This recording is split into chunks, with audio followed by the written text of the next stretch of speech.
என்னோட பேர் வந்து இளவராஜன்.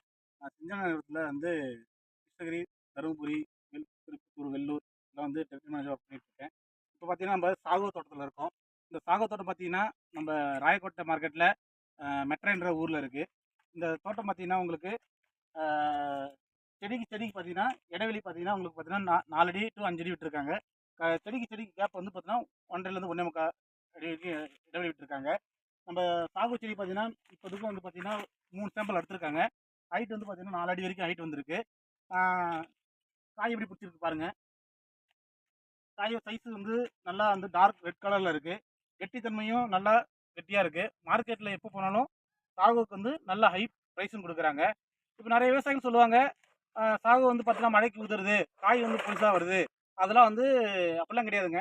நம்ம எந்த அளவுக்கு மெயின்டைன் பண்ணுறோமோ செடியோ அந்த அளவுக்கு நல்லாயிருக்கும். இப்போ கடந்த 1 மாசமா நல்லாவே மழை பெஞ்சிட்டு இருக்கு ராயக்கோட்டை எல்லா ஏரியாவிலும். ஆனால் இப்போ வரைக்கும் பாருங்க உங்களுக்கு காய் உதிர்தல் அந்த மாதிரி எந்த இதுவும் உங்களுக்கு கிடையாது.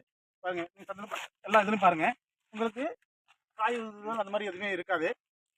ஏன்னா மெயின்டைன் பண்ணுறத பொறுத்தா இருக்கு. ஃபெர்டிலைசர் ஏன்னா பாருங்க ஒரு கொத்துல வந்து எத்தனை காய் இருக்கு பாருங்க. மேலே வரைக்கும் பாருங்க எவ்வளோ சைஸ் இருக்கு காய். அதனால் நல்லா எவ்வளோ எந்த அளவுக்கு நீங்கள் வந்து சாகு மெயின்டைன் பண்ணுறீங்களோ அந்த அளவுக்கு ஹையஸ்ட்டாக ஈல்டு கொடுக்கும். இப்போவும் நம்பர் 1 சாகு தாங்க. தக்காளி மண்டிக்கு ராஜா சாகு மட்டும்தான்.